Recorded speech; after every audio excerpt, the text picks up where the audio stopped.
Boa noite, meus irmãos, a paz do Senhor a todos. Amém. Que maravilha, que verdade maravilhosa, meus irmãos. O Senhor disse que Ele seria levantado numa cruz e que a todos Ele atrairia.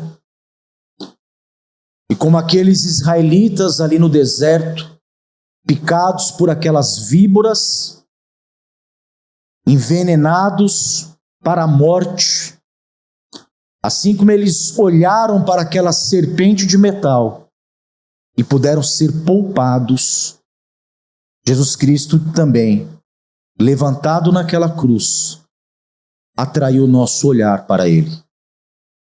E ali nós pudemos ser sarados, curados da enfermidade do pecado em nossa vida.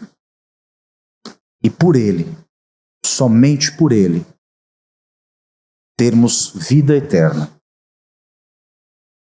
No fim de tudo, meus irmãos, a honra e a glória, ela é do nosso Senhor. Não por coisa alguma que haja em nós, mas porque Ele morreu para nos salvar. Meus irmãos, nós, neste mês de outubro, estamos pregando uma série de sermões intitulada As Doutrinas da Graça. Na primeira mensagem, nós pregamos sobre a doutrina da depravação total, onde nós vimos que o pecado atingiu todos os homens.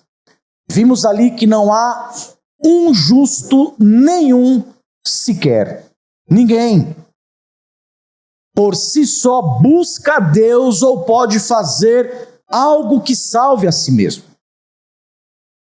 Na segunda mensagem nós vimos sobre a doutrina da eleição incondicional, mostrando que por causa da incapacidade do homem, Deus, antes da fundação do mundo, por sua livre e soberana vontade, Ele escolheu, não segundo obras ou méritos dos homens, mas segundo o seu querer, pecadores que haveria de salvar. Essa escolha deveria agora ser efetivada no tempo, dentro do tempo. Por isso, o Pai enviou o Filho, e o Filho morreu, não como oferta por todos os pecadores, mas como sacrifício designado e eficaz por aqueles que foram eleitos para a salvação. Essa é a doutrina que nós vamos expor hoje, no texto de João 10, a expiação limitada. Mas antes de nós lermos, eu quero só contextualizar esta passagem para que nós possamos compreender melhor a mensagem. O discurso de Jesus Cristo em João 10 surge em meio à crescente tensão entre Jesus e as lideranças judaicas. Registradas essas tensões, na verdade, desde o capítulo 2. Jesus ele veio acumulando inimigos entre os sacerdotes, os fariseus e os judeus influentes, que temiam perder honra, perder poder, e eles começaram a reagir com hostilidade e inveja contra o nosso Senhor. Por isso, em João 10, Jesus ele contrapõe duas formas de pastoreio: a dos falsos líderes, ladrões, salteadores e mercenários, é como ele vai se referir a eles, que dispersam e destroem o rebanho, e vai contrapor esse pastoreio ao pastoreio do bom pastor, aquele que conhece as suas ovelhas e que dá a sua vida pelas suas ovelhas. A declaração de Jesus sobre dar a vida é a reivindicação de um sacrifício real e intencional. Então, na exposição, nós mostraremos como esse dar-se do pastor aponta para a expiação eficaz e dirigida à morte de Cristo pelas suas ovelhas, que são os eleitos do Pai. Vamos ler o texto, João 10, vamos ler a princípio apenas os versos 14 e 15. Abra a palavra de Deus, podemos ler todos a uma só voz. João 10, versos 14 a 15. Eu sou o bom pastor, conheço as minhas ovelhas e elas me conhecem a mim. Assim como o Pai me conhece a mim, e eu conheço o Pai, e dou a minha vida pelas ovelhas. Vamos orar. Ó Deus Todo-Poderoso, abre os nossos ouvidos para ouvir a voz do bom pastor Jesus Cristo. Humilha-nos, ó Deus, a tua verdade. Nos acolhe, Senhor, no teu amor. Que o teu Espírito Santo, ó Deus, ele nos convença e nos conceda entendimento, em nome de Jesus. Meus irmãos, eu li os versos de número 14 e 15, porque eu vou expor, na verdade, o texto a partir do verso 1. Então, para nós não lermos 2 ou 3 vezes o mesmo verso, eu decidi primeiro ler aqueles 2 versos, que ali é o centro, é o cerne de toda a mensagem. A ideia de que Jesus Cristo, o bom pastor, dá a vida pelas suas ovelhas. Mas vamos à exposição do texto aqui a partir do verso 1. Acompanhem comigo, eu vou ler do verso 1 ao verso 6. Este é o discurso de Jesus Cristo, ali diante de todos aqueles judeus. Ele diz: em verdade vos digo, o que não entra pela porta no aprisco das ovelhas, mas sobe por outra parte, este é ladrão e salteador. Aquele, porém, que entra pela porta, esse é o pastor das ovelhas. Para este o porteiro abre, as ovelhas ouvem a sua voz. Ele chama pelo nome as suas próprias ovelhas e as conduz para fora. Depois de fazer sair todas as que lhe pertencem, vai adiante delas, e elas o seguem, porque lhe reconhecem a voz. Mas de modo nenhum seguirão o estranho, antes fugirão dele, porque não conhecem a voz dos estranhos. Jesus lhes propôs esta parábola, mas eles não compreenderam o sentido daquilo que lhes falava. Jesus começa mostrando figuras contrapostas aqui. E nela está uma acusação dirigida aos líderes. Os falsos líderes versus o bom pastor, o pastor legítimo. Isso é visto inclusive na forma como eles entram no aprisco. Os líderes judeus, é relatado aqui que eles sobem por outra parte. Eles entram sorrateiramente no aprisco e são chamados por Cristo de ladrões e salteadores. Apesar deles ocuparem um lugar de liderança, eles haviam perdido a legitimidade do seu pastoreio, pois Jesus os vê como invasores, que só queriam, na verdade, saquear e dominar aquele rebanho. Embora eles fossem ordenados, porque foram ordenados, segundo os ritos, eles não exerciam o seu ofício segundo o espírito da lei.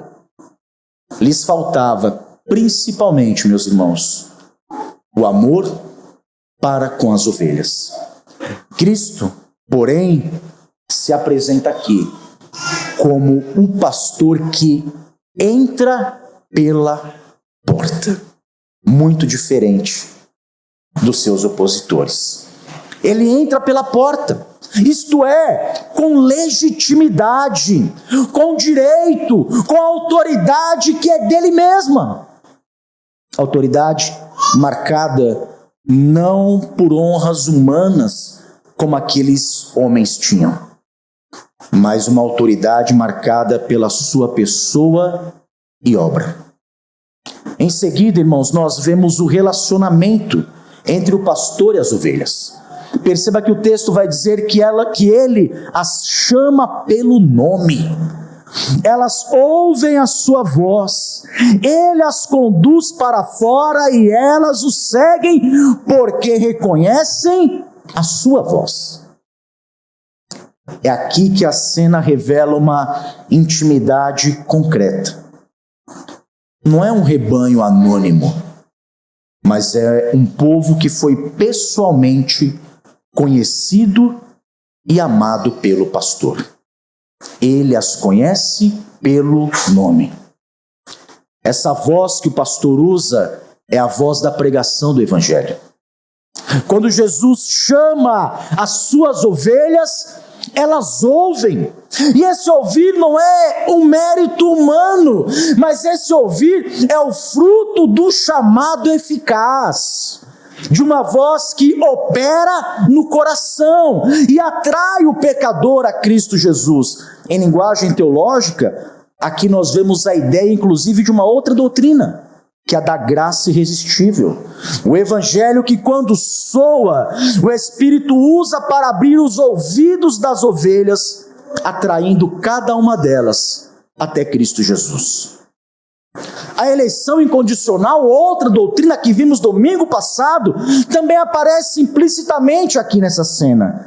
Veja que o pastor, ele chama as suas próprias ovelhas. Ele chama pelo nome aqueles que lhe pertencem de maneira particular. Ainda antes delas ouvirem a sua voz, elas já eram ovelhas dele. E também a doutrina da perseverança dos santos está indicada no resultado deste chamado. Qual é o resultado? Elas o seguem. Ouvir e seguir são marcas do povo que pertencem a Deus. São marcas das ovelhas do bom pastor. Cabe notar, irmãos, que o critério de distinção diante dos falsos mestres está aqui. As ovelhas que pertencem a Cristo não seguirão quem profere a voz estranha. Trata-se de discernimento espiritual, um ensino que não é a voz do bom pastor, não tem poder para atrair o rebanho que pertence somente a ele. No verso 6, é dito que aqueles homens, eles não conseguiram compreender aquela parábola. E nós aqui então temos um diagnóstico que demonstra o endurecimento do coração. Um fato que nos remete tanto à condição humana caída, quanto à necessidade da graça de Deus, que chama e faz ouvir. Ninguém compreenderá essas verdades. Primeiro, porque são incapazes de compreender por causa do pecado.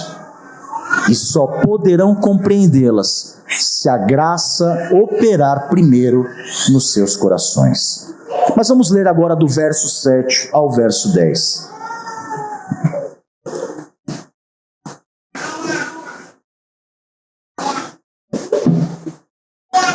Jesus, pois, lhes afirmou de novo: em verdade vos digo, eu sou a porta das ovelhas. Todos quanto vieram antes de mim são ladrões e salteadores, mas as ovelhas não lhes deram ouvido. Eu sou a porta. Se alguém entra por mim, será salvo. Entrará e sairá e achará pastagem. O ladrão vem somente para roubar, matar e destruir. Eu vim para que tenham vida e a tenham em abundância. Veja que Jesus, ele se proclama como a porta. Ou seja, ele é o meio legítimo de entrada no aprisco. Ele é o único acesso seguro das ovelhas para o pasto e para a vida. Como bem observa Calvino, comentando esse texto, ele diz: a porta do aprisco designa, em última instância, o pacto gracioso e o acesso à vida eterna confirmado em Cristo. Não são métodos humanos, mas a própria pessoa do Salvador que abre o caminho.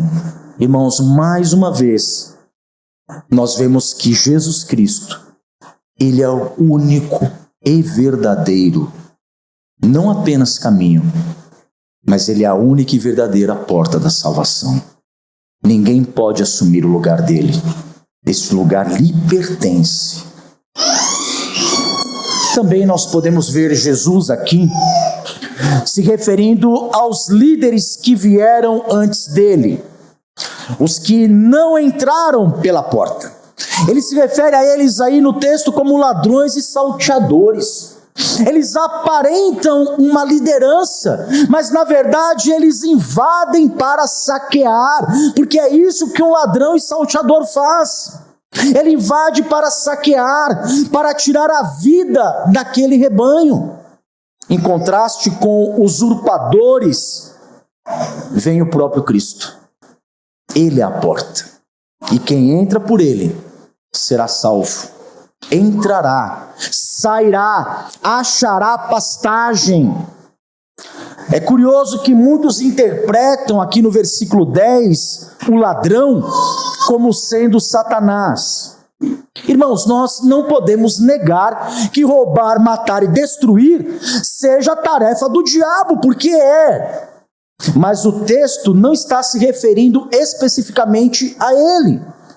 O texto está se referindo aqui aos líderes que ele já mencionou aqui anteriormente. Líderes que furtam, que matam, que destroem as ovelhas do Senhor.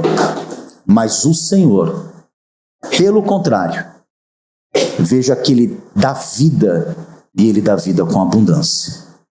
Uma vida presente e uma vida eterna.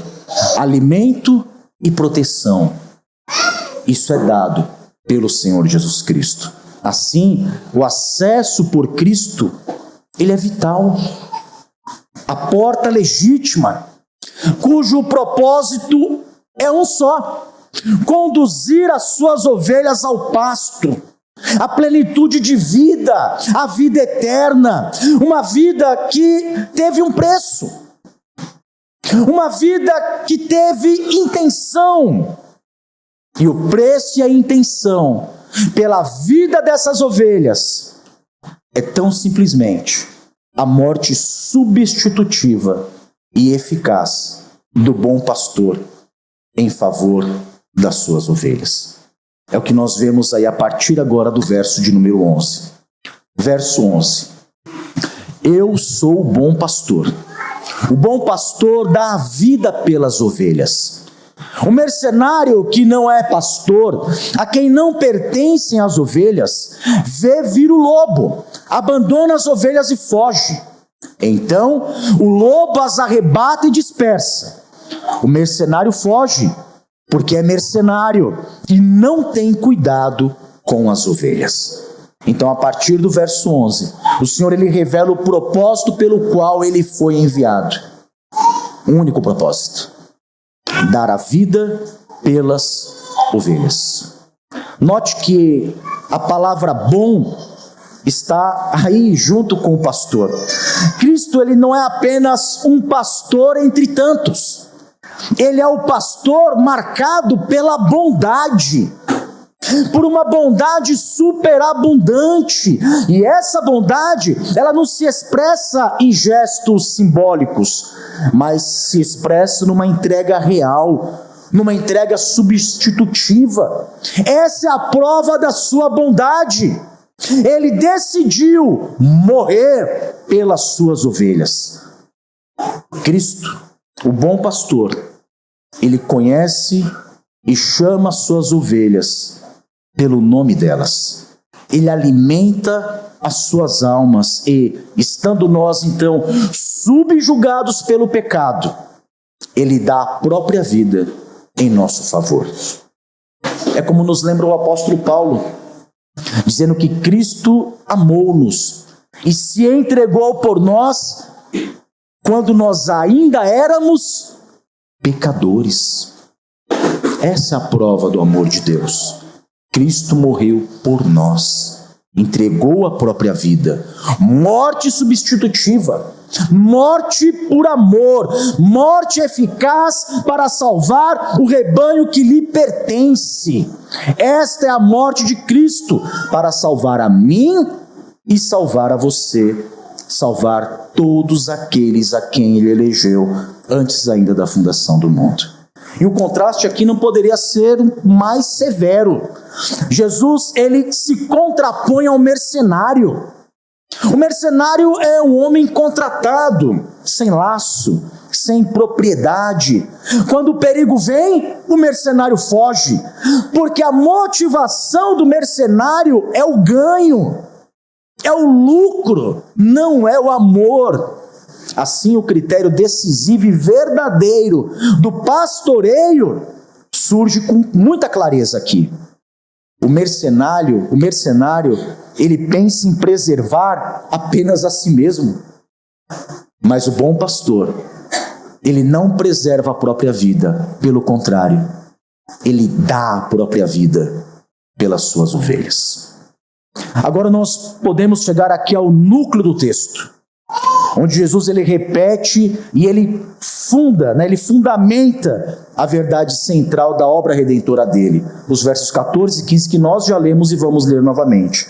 Ele diz: eu sou o bom pastor, conheço as minhas, sublinhe isso, conheço as minhas ovelhas, e elas me conhecem a mim, assim como o Pai me conhece a mim, e eu conheço o Pai, e dou a minha vida pelas ovelhas. Que declaração gloriosa e decisiva! Jesus, ele especifica a quem ele se dirige, ele especifica a quem é o cuidado redentor dele. Note o pronome possessivo aí: minhas ovelhas. Um pronome que revela um pertencimento. São as ovelhas que pertencem a ele. Jesus mostra que o seu rebanho não é uma massa indistinta, composta por todas as pessoas do mundo, não. Existe um povo específico que lhe pertence por determinação do Pai. E que por isso, esse povo específico, eles são o objeto intencional do seu sacrifício. Aqui nós temos um verbo muito interessante, que é o verbo conhecer. Ele diz que conhece as suas ovelhas. E a conhecer aqui não é um mero conhecimento superficial, de forma alguma. Mas conhecer aqui é uma intimidade de relacionamento. Porque é o mesmo conhecer que ele usa para ligar o filho e o pai. Jesus, ele identifica a relação que ele tem com as suas ovelhas como a mesma relação que existe entre ele e o Pai. Ele nos conhece. Nós reconhecemos a sua voz, do mesmo jeito que ele conhece o Pai e do Pai ele é conhecido. Essa comparação aqui é muito reveladora. No Evangelho de João, no capítulo 17, observe o que Jesus Cristo vai dizer ali na oração sacerdotal. Eu vou ler os versos 6, 9, e depois vou lá para o verso 24. Olha o que ele vai dizer, João 17, 6. Ele está reunido com seus discípulos, as últimas instruções aos seus discípulos antes de ser preso. Ele vai dizer: manifestei o teu nome aos homens que me deste do mundo. Eram teus, olha isso, eram teus. Tu nos confiaste. E eles têm guardado a tua palavra. É por eles que eu rogo, não rogo pelo mundo, mas por aqueles que me deste, porque são teus.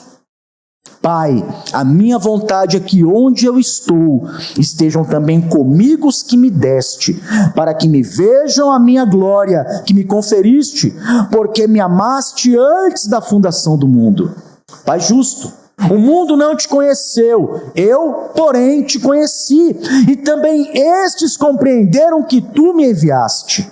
Eu lhes fiz conhecer o teu nome, e ainda o farei conhecer, a fim de que o amor com que me amaste esteja neles, e eu neles esteja. Irmãos, assim como o Pai conhece e deu ao Filho um povo, Assim o Filho, ele conhece as ovelhas que lhe pertencem e foram eleitas por este Pai desde antes da fundação do mundo.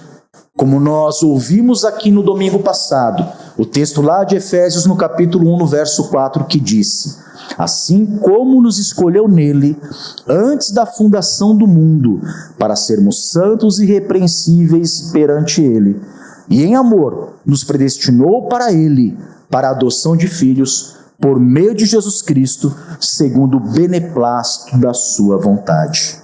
Por isso a afirmação, dou a minha vida pelas ovelhas, é específica, é intencional. Cristo deu-se pelas suas ovelhas, pelos que o Pai lhe confiou.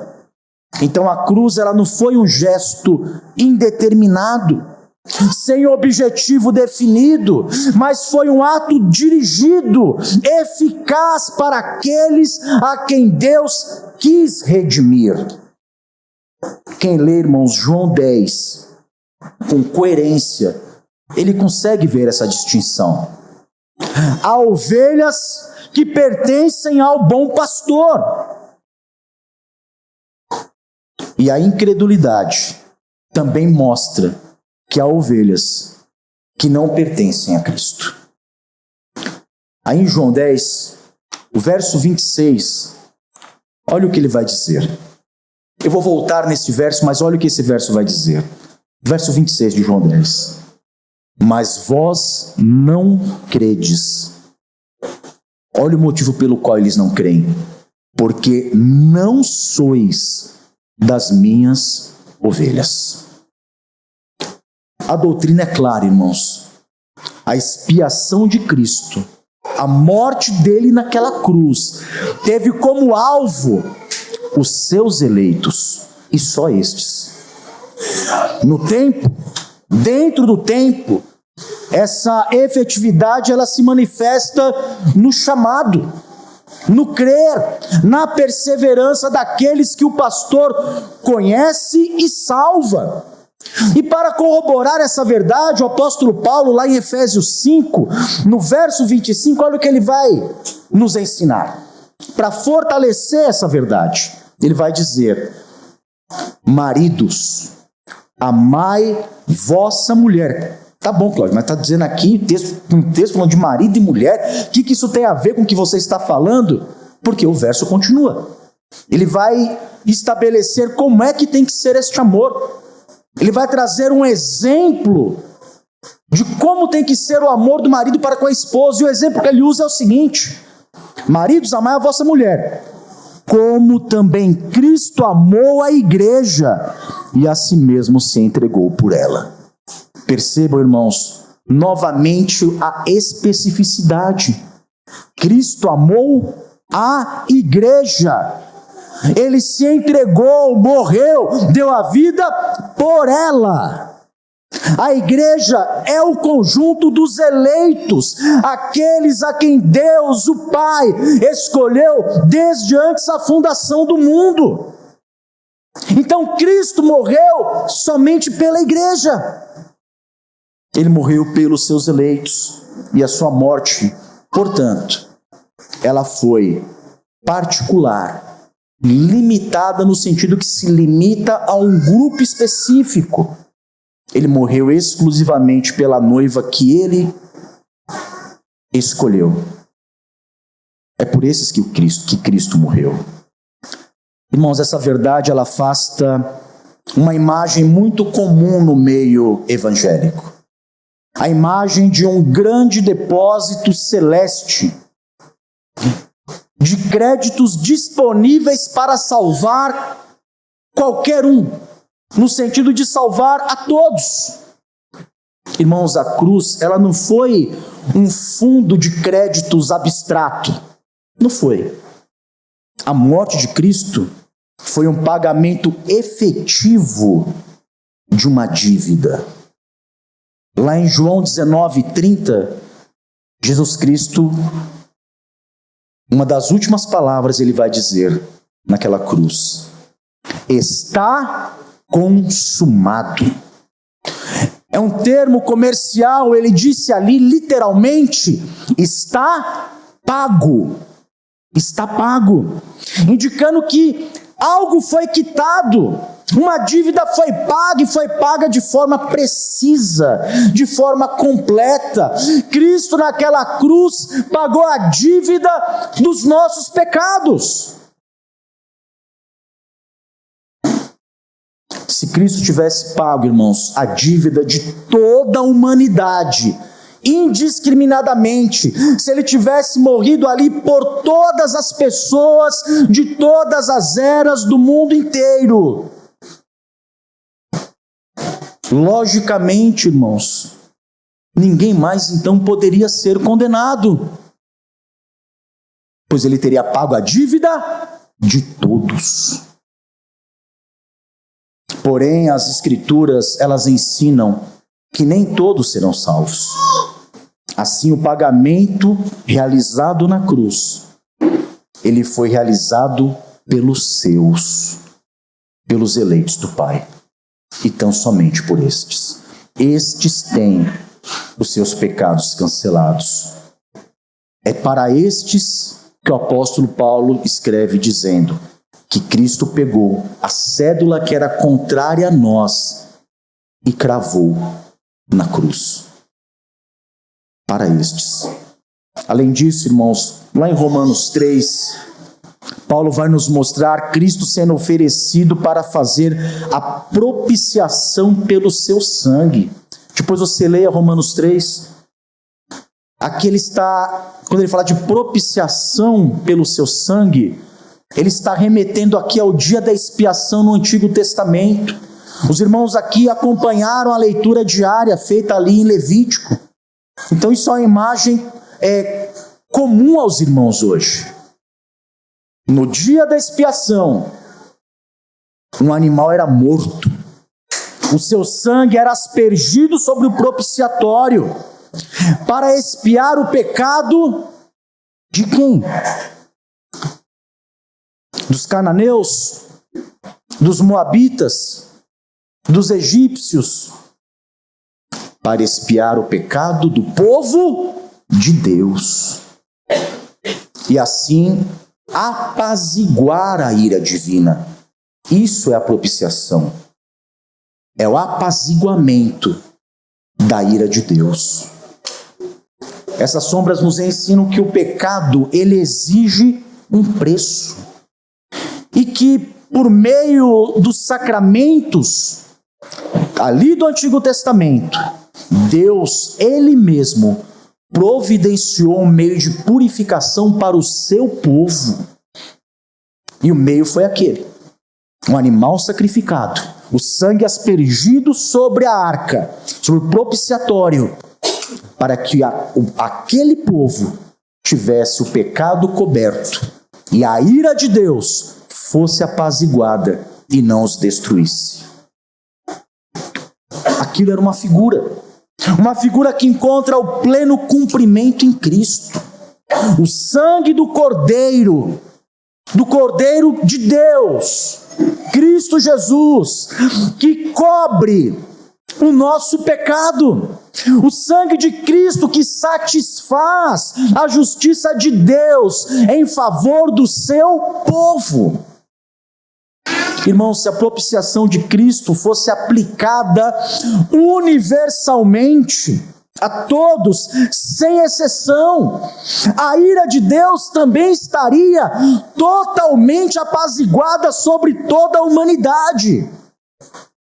O que contradiz o ensino bíblico, que diz que muitos permanecem debaixo da ira de Deus.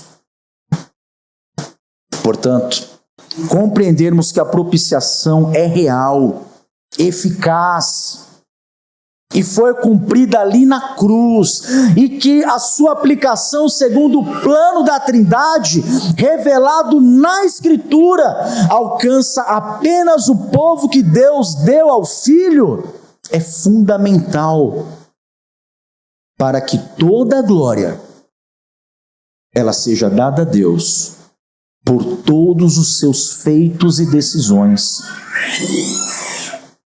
A expiação, como o enunciado da doutrina diz, é uma expiação limitada. E essa limitação, eu repito, ela não é uma limitação do valor do sangue. Que o sangue de Cristo, ele tem poder para salvar a todos, se ele quisesse. Mas é uma limitação de propósito e de aplicação. O sacrifício expiatório, propiciatório de Cristo é limitado às suas ovelhas, aquelas que o Pai preparou para ele antes da fundação do mundo, e que ao ouvirem a voz deste pastor, deste bom pastor, elas o reconhecerão e o seguirão. Foi por estes que ele morreu. Vamos ao verso 16 aí em João 10.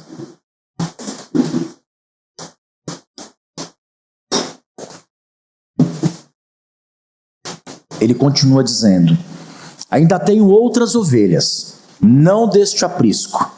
A mim me convém conduzi-las, elas ouvirão a minha voz. Então haverá um rebanho e um pastor. Jesus, ele estava discursando aos judeus. Os judeus são aqui referidos como o aprisco de Israel. Então, quando ele se refere a outras ovelhas fora deste aprisco, ele está apontando para os gentios, para os estrangeiros, os eleitos de todas as nações, de todas as etnias, que seriam chamadas ao longo da história. As ovelhas que são de outro aprisco, somos todos nós aqui. Isso demonstra que a expiação, ela não é racialmente limitada, etnicamente limitada. Ou seja, ela não se restringe apenas aos eleitos dentre os judeus. Mas o alcance dela é um alcance em todas as nações. Embora ela seja limitada aos seus eleitos, mas são os eleitos de todas as tribos, línguas, povos, raças e nações. E quando eles ouvirem a palavra, ouvirem a voz do bom pastor, este pastor reunirá todas estas ovelhas e haverá um só rebanho. Um só pastor, não dois rebanhos, separados, judeus e gentios, não, um único corpo de crentes, unidos sob a liderança de um único pastor.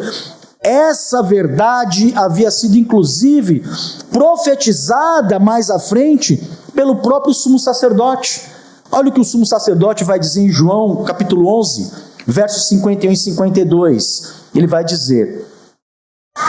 Ele está se referindo aqui ao sumo sacerdote, que profetizou que Jesus morreria pela nação, e não somente pela nação, mas também para reunir em um só corpo, olha só, os filhos de Deus que andam dispersos. A convicção de que Jesus tem ovelhas espalhadas pelo mundo é a base da obra missionária.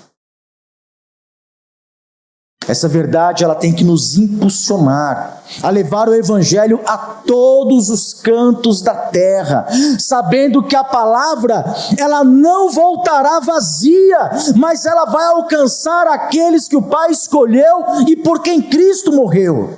Nós não sabemos quem são os eleitos individualmente, mas nós temos a certeza de que Deus os tem em toda a parte. E a pregação da palavra, a voz de Cristo, ela vai alcançar e ela vai reunir todas as suas ovelhas. E aí chegamos no verso 17. João 10, 17.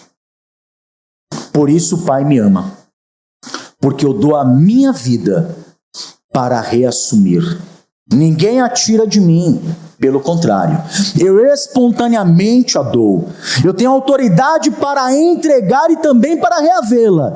Este mandato recebi de meu Pai. Irmãos, aqui Jesus, ele acentua a sua voluntariedade obediente, a sua autoridade, a sua soberania. A cruz, ela não foi uma surpresa. A cruz, na verdade, foi uma obediência livre. Cristo, desde o seu nascimento, viveu à sombra da cruz. Todos os seus passos o dirigiram para aquele dia. Ele sabia como morreria. E ele voluntariamente obedeceu ao Pai e se entregou por mim e por você. Foi um sacrifício intencional. Ele quis fazer isso. Foi ordenado no conselho da Trindade, na pessoa do Pai. O Pai determinou que fosse assim. E foi executado por Ele mesmo, pelo Filho, o mediador. Hebreus, ele resume o efeito dessa obediência. O autor de Hebreus, lá em Hebreus 10:10, ele vai dizer que pela vontade de Deus, nós somos santificados mediante a oferta do corpo de Jesus Cristo, feita uma vez por todas. Foi a vontade do Pai. A vontade do Pai é que sejamos santificados. E Ele providenciou o meio pelo qual seremos santificados. Somos santificados mediante a oferta do corpo de Cristo naquela cruz, oferecido de uma vez por todas. Assim, irmãos, a morte de Cristo, ela é voluntária, ela é obediente, ela é eficaz. O bom pastor, ele tomou sobre si a missão de santificar para si um rebanho. Foi isso que ele fez. Ele chamou as suas ovelhas, as santificou, as consagrou, as separou para si. Chegamos ao verso 19. Em João 10:19 ele vai dizer: por causa dessas palavras, por causa dessas verdades que Cristo estava expondo, rompeu nova dissensão entre os judeus. Muitos deles diziam: ele tem demônio, e enlouqueceu. Por que o ouvis? Outros diziam: este modo de falar não é de endemoniado. Pode porventura um demônio abrir os olhos aos cegos? Irmãos, as palavras de Jesus, a sua reivindicação de ser a porta, de ser o bom pastor, a declaração que ele daria a sua vida pelas suas ovelhas, atingiu a raiz do poder religioso, da vaidade humana. Alguns, feridos no orgulho, feridos ali no seu ofício, eles reagiram com ódio. Eles acusaram o Senhor de ser endemoniado. Para eles, a voz que ameaçava ali o domínio deles só poderia vir do maligno. Outros, contudo, diante dos mesmos sinais, eles perguntam: pode um demônio abrir os olhos dos cegos? E assim, irmãos, a voz de Cristo, a voz do bom pastor, vai chamando e separando as suas ovelhas daquelas outras que resistem. Essa divisão aqui é, portanto, um sinal duplo. Ela é juízo sobre os que de coração endurecido pela depravação não reconhecem a voz do pastor. Mas também é um sinal da eficácia da graça, que pode abrir os olhos de outros, para que eles reconheçam que Jesus Cristo é o bom pastor, é o Messias enviado. Irmãos, quem ouve a voz do bom pastor pertence ao rebanho. Quem reage com incredulidade e blasfêmia não pertence às suas ovelhas. Verso 22. Celebrava-se em Jerusalém a festa da dedicação. era inverno. Jesus passeava no templo, no pórtico de Salomão. Rodearam-no, pois, os judeus e o interpelaram: até quando nos deixará a mente em suspenso? Se tu és o Cristo, dize-o francamente. Estamos em Jerusalém, na festa da dedicação, um cenário aqui cheio de pessoas, carregado de expectativas, e aí aqueles homens começam a insistir com o Senhor: se você realmente é o Cristo, fale abertamente para nós, diga logo de uma vez.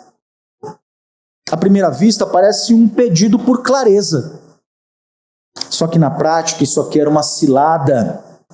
Não é uma pergunta de quem busca a verdade, mas é uma pergunta de quem exige algo que pudesse ser usada contra o Senhor. Exigir que Jesus dissesse francamente era querer transformar a resposta dele num pretexto jurídico ou até político. Uma confissão que poderia facilmente ser apresentada como um crime de blasfêmia e silenciá-lo. Se ele dissesse que, olha, eu realmente sou o Cristo, eu sou o Filho de Deus, ele poderia ser acusado de blasfêmia naquele momento. Então a resposta de Cristo, ela é contundente, irmãos. O Senhor, ele não cai em ciladas. A resposta dele é contundente. Isso está aí no verso 25. Respondeu-lhes Jesus.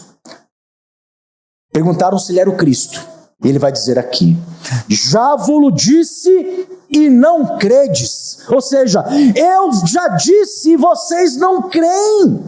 As obras que eu faço em nome de meu Pai testificam ao meu respeito, mas vós não credes, porque não sois das minhas ovelhas. A resposta de Jesus é um dos pontos mais incisivos e cruciais para a doutrina da expiação limitada. Porque a resposta de Jesus, ela inverte a lógica humana comum.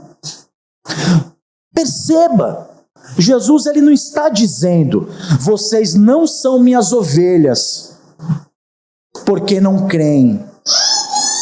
É o contrário. Ele está afirmando categoricamente: vocês não creem, porque vocês não são das minhas ovelhas.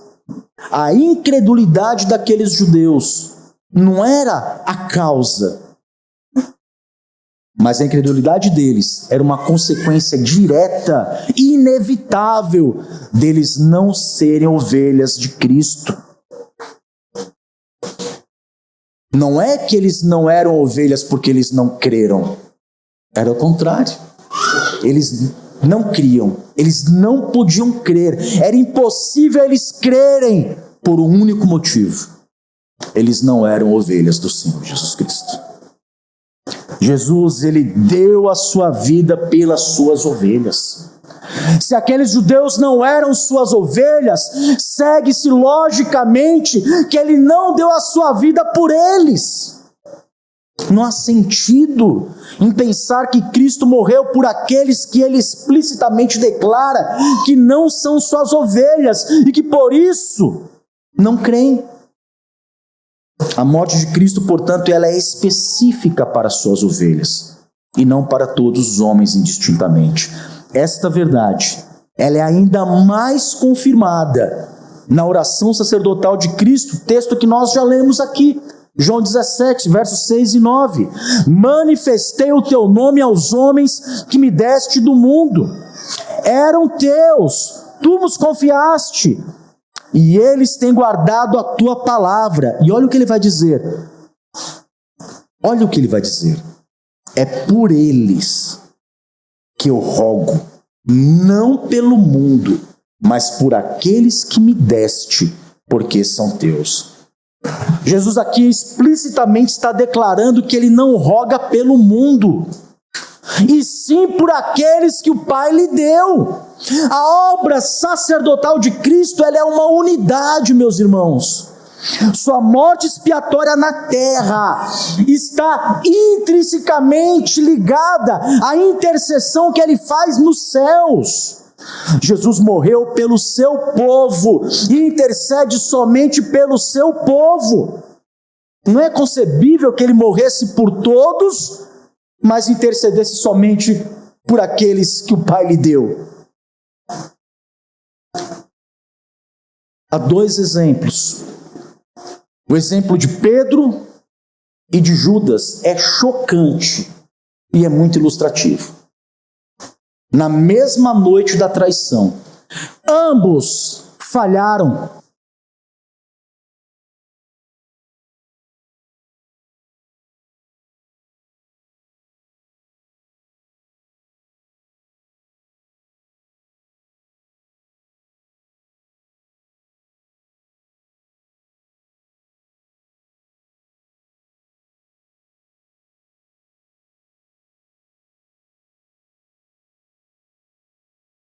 Satanás reclamou a tua alma. Eu, porém, roguei, intercedi por você. Mas a Judas, que também falhou naquela noite, Jesus disse: o que tiver que fazer, faz e depressa. É uma diferença abissal. É um abismo gigantesco entre um e o outro. Um discípulo recebeu a intercessão, o outro não. Um era sua ovelha, o outro não era sua ovelha de fato. Consequentemente, Cristo pagou a dívida apenas de um deles, não de ambos. A incredulidade, portanto, ela é um resultado direto de não ser ovelha de Cristo. Em outras palavras, os que não foram eleitos nunca virão a crer. E o propósito determinado foi esse. É o propósito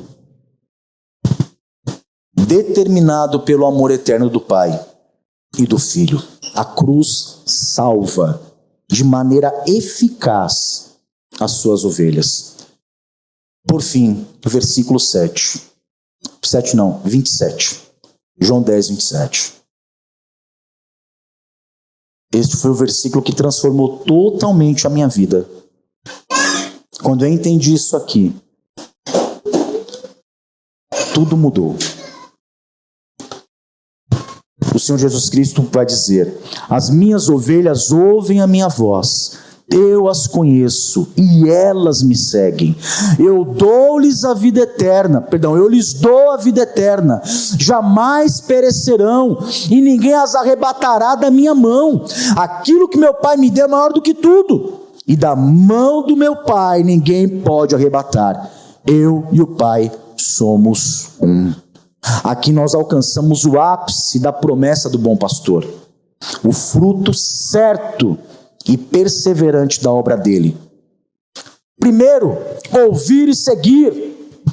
Ouvir e seguir são efeitos reais da morte de Cristo.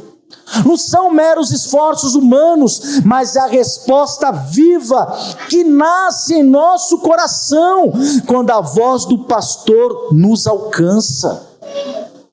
O conhecer é a reciprocidade íntima. O pastor conhece as suas ovelhas por nome, elas o reconhecem e o seguem. Em seguida, Jesus declara que a sua entrega produzirá algo. Ele diz que lhes dou a vida eterna. É uma posse já dada, uma posse que garante segurança eterna. E então a garantia vem. A garantia é: nunca hão de perecer, ninguém as arrebatará das minhas mãos. A salvação que o pastor comprou com a sua própria vida, ela é inviolável. O Filho deu a vida com intenção, com poder. O Pai confirmou esse desígnio. A unidade assegura o resultado. Cristo e o Pai, eles trabalham juntos para este fim. E nenhum inimigo, circunstância, vontade humana pode frustrar o propósito de Deus. Assim, a limitação da expiação não enfraquece a eficácia dela. Muito pelo contrário, torna absolutamente segura para aqueles a quem ela foi destinada, para mim e para você. Para as ovelhas do Senhor, existe um consolo firme. Grave isso. O consolo firme é: o pastor pagou, o pastor guardará. Ele morreu pela sua vida de pecador. Ele vai te guardar até o final. Porque o Pai e o Filho, irmãos, eles nunca falham em cumprir aquilo que eles prometeram. Só concluindo, João 10 confirma de forma muito clara a doutrina da expiação limitada. A morte de Cristo, ela foi uma obra determinada. O bom pastor deu a sua vida pelas suas ovelhas, um povo que o Pai lhe deu desde a eternidade. A expiação, portanto, ela tem um propósito definido. A sua eficácia é certa. E por isso a salvação dos eleitos está segura nas mãos do Filho e do Pai. Nós não negamos que o sangue de Cristo seja suficiente para todos. Mas nós afirmamos que a sua eficácia se cumpre plenamente onde o Pai quis aplicá-la. E esta verdade tem que trazer para mim e para você consolo, mas também exigência. Para os que ainda não creem, irmão, só Deus conhece o coração de todos nós aqui. Então, se até hoje você se encontra sem paz com Deus, preso ao pecado, saiba que o convite do Evangelho, ele também se dirige a você. E se você tem ouvido a voz do bom pastor, reconheça a sua culpa. Abandone a confiança que você tem nas suas obras. Se arrependa dos seus pecados e volte-se para Cristo. Creia no Senhor que deu a vida por suas ovelhas. Creia. E se você tem certeza da sua salvação, que o entendimento dessa doutrina leve você e cada um de nós à humildade e ao louvor a Deus. Nenhuma altivez, irmãos. Toda gratidão a Cristo. Lembremos-nos de que nenhuma gota do seu sangue foi derramada em vão. Ele morreu por cada um de nós em particular, chamando-nos inclusive pelo nosso nome. Ele nos reuniu ao seu aprisco, à sua igreja. Então vivamos confiantes. O bom pastor pagou, o bom pastor guarda. O Pai e o Filho nunca falharão em cumprir o que eles prometeram. Eles salvarão eficazmente todos os seus eleitos. Todos. Nenhum ficará para trás. Podemos ver aqui então que Cristo ele morreu de maneira eficaz pelas suas ovelhas. No próximo domingo, nós veremos como esta obra é aplicada. Como a morte de Cristo é aplicada na vida do pecador. Essa é a doutrina da graça irresistível, que vai nos mostrar que no tempo determinado, a voz do bom pastor chamou eficazmente os seus, transformou seus corações e conduziu-os aos braços de Cristo Jesus. Nós somos atraídos, essa é a grande verdade, pela graça de Deus. Vamos orar, meus irmãos? Ó Pai bendito, nós te agradecemos, Senhor, pela tua palavra. Ela é a verdade.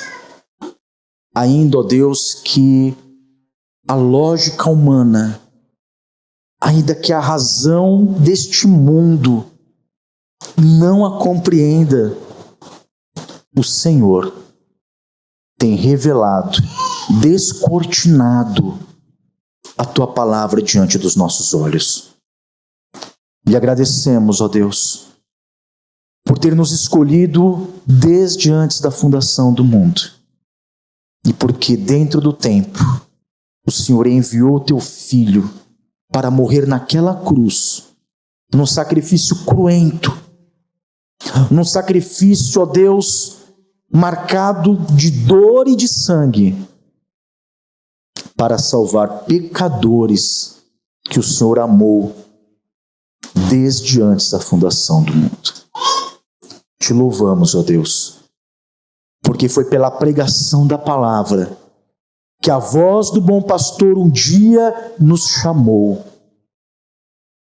E irresistivelmente, ó Deus, nós fomos atraídos e o seguimos.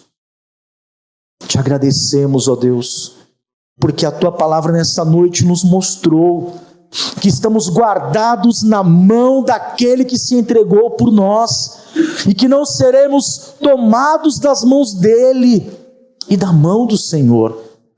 Como é bom, Deus, ter a certeza que o Senhor nos guardará salvos até o último dia. Tudo isso, ó Deus, feito, executado pelo Senhor em Cristo Jesus naquela cruz. Te louvamos, lhe agradecemos, ó Deus. Nos ajuda para que possamos, ó Deus, confiantes de que todos os seus serão salvos, que Cristo morreu de maneira eficaz para garantir perfeitamente a salvação de pecadores. Por isso, ó Deus, pedimos que o Senhor nos fortaleça para pregar esta verdade neste mundo, porque sabemos que o Senhor chamará os teus. Sê conosco, Pai. No nome santo do Senhor Jesus Cristo é que oramos. Amém. Pastor Ronaldo. Pastor Ronaldo. Pastor Ronaldo. Pastor Ronaldo. Pastor Ronaldo. Pastor Ronaldo. Pastor Ronaldo.